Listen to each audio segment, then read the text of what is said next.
think about this. They willingly benched Marcus Williams today, Yeah. knowing that Marlon and Nate were not going to be available. Right? Now, okay, maybe they made the decision on Marcus Wednesday, and they felt like, okay, you know what? We think Wiggins is going to be ready to go because he was upgraded, I think, to limited on Thursday. Now, Marlon didn't practice all week, right? So, like, maybe they got screwed in the end because Wiggins was downgraded, and they were like, you know, we can't even have him travel. But they made this decision, according to Eddie Jackson, at some point midweek. And that typically, install days typically happen on Wednesdays. So I wouldn't be surprised if that communication was sent out on, say, Tuesday or Wednesday or Thursday, somewhere around there. And so point is, they made that decision knowing that they were going to be shorthanded, which means they really can't be in a good state of mind right now with Marcus Williams. This is the third highest cap hit on this team, as I mentioned earlier on in the stream, and somebody who is bare bones, not dead last, but bottom corridor in the league in terms of rankings. Somebody who is no longer consistently giving you splash plays, which is why they brought him in a couple years ago and they backed up the Brinks truck, which was an uncharacteristic move. And then you have the comments that he gave reporters at the end of last week that were somewhat cryptic about what his role is right now. So I would not be surprised if we start to hear more information trickling out on what it is that's happening, an internal situation for that label to come out today in John Harbaugh's post-game press conference. We have most certainly not heard the last of this situation. Hey, Bobby, let me ask you this. I've been thinking about that. Do you believe? Wait, I got to give you your flowers. Thank you for helping me co-host here. Okay, giving Sarah a run for her money. I appreciate you guys for being here. We've got over 1,000 of you concurrently watching tonight. Thank you guys for being here. And go ahead, Jewel. Oh, by the way, I never want to take Sarah's job. Just tell her I do not want to do that because she will like jump on me. No, I'm just kidding.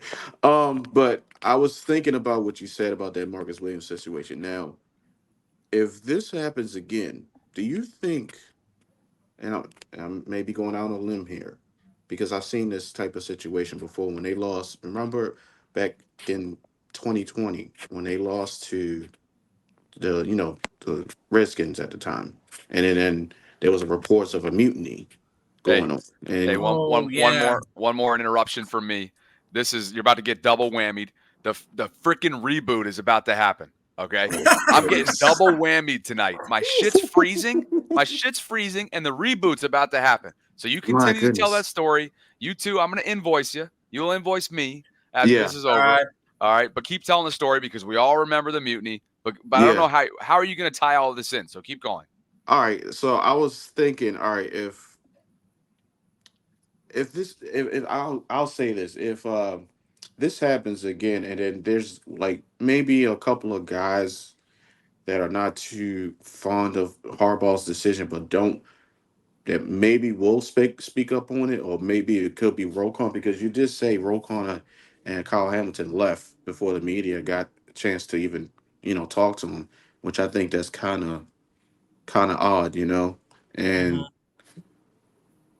I don't know. It could be a situation where if this type of thing happens again against the Broncos, when ironically back then when we got destroyed by the Broncos in the 2012, I ain't trying to saying that history will repeat itself. We'll just we'll go on that run again, but who knows?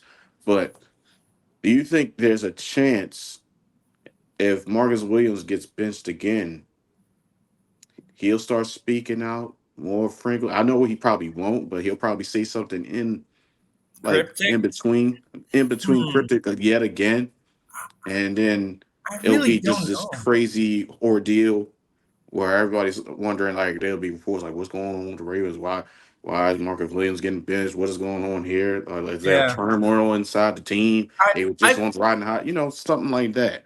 I feel here's the thing. I think that Zach Orr wanted to, because I've said it to Bobby and over here, I feel like Zach Orr wanted to bring the 2014 defense that scheme-wise was perfect. It's just we didn't have the corners for it. Now that we have the personnel, he tried, but I feel like somewhere along the lines, the terminology from 2014 is not the same as the guys know today. No. So you got to adjust it to the. And so it was like, okay, then why not use the same terminology as Mike did? Just telling them, hey, okay, same terminology, but it's different place now, Right. And I think that should have helped. But I think not only to your question about Marcus Williams, but I'm going to ask you also, Bobby. I don't know if you're going to freeze again or not. I want to ask you if in the Broncos game, let's say Marcus plays, but he doesn't play up to the standard, plays as usual. Do you see us literally benching him again with Eddie Jackson and giving Kano and Bo their chance to actually prove themselves? Or do you see a last minute, I don't know, trade? Well, no, not trade, but more so like, you know what? Goodbye, Eddie Jackson, and we're going to give either Bo or I don't know what you see, because I feel like we need to see them two rookies on the field. It wouldn't surprise me if Marcus is well. Some people think that this could be related to the trade deadline. Who wants Marcus right now, and who wants that contract? So I don't see the correlation there, and it also wouldn't surprise me if both guys aren't featured next week. Then again, you'd be leaning heavily on an undrafted rookie and a 7th rounder in Bo Braid and Sanusi Kane. So maybe just maybe they bring Marcus back, sit Eddie down. I mean, look, Eddie's performance was benching worthy. Now, credit to him. That was credit to him. He got up post game, right? He faced the music, and Marlon and Kyle left, which is very uncharacteristic of those guys. They left before the media could get to them. Because Marlon didn't play. Sorry, yeah. You know what? I'm multitasking right now because I just saw Marlon. It's all right, Bob. It's all right. He got you. Here, listen to this. I just saw Marlon. This is why I'm multitasking right now. I just saw Marlon. Marlon is on my mind for whatever reason. No, I just saw Lamar tweet at Sarah. So let's go check this out, and we'll react to it in real time. Let's see what happens here. Okay.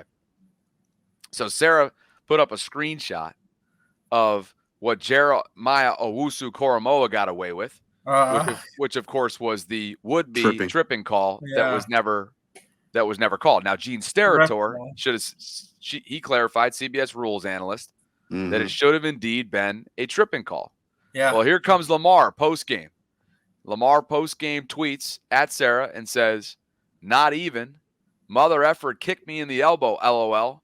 But the white cap, meaning the official, said they can do that. Wowzers."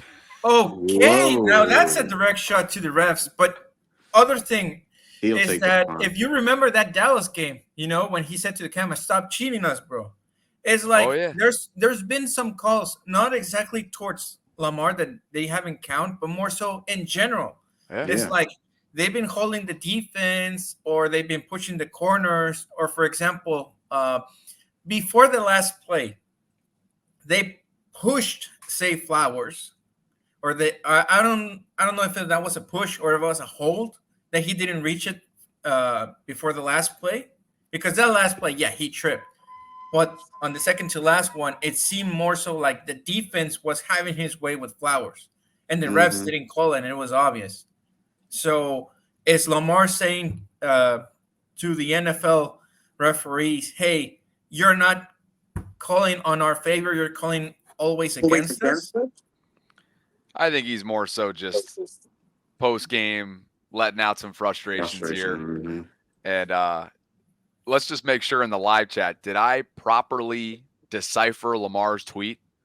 He said, "Not even, MF," which is mother effer, "kicked me in the elbow, LOL.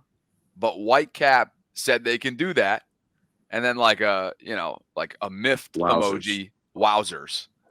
That's, to me, I read that as like, it's ridiculous that this went uncalled. It's ridiculous. And by the way, prayers up for Jeremiah Owusu-Koramoah. That elbow to the head.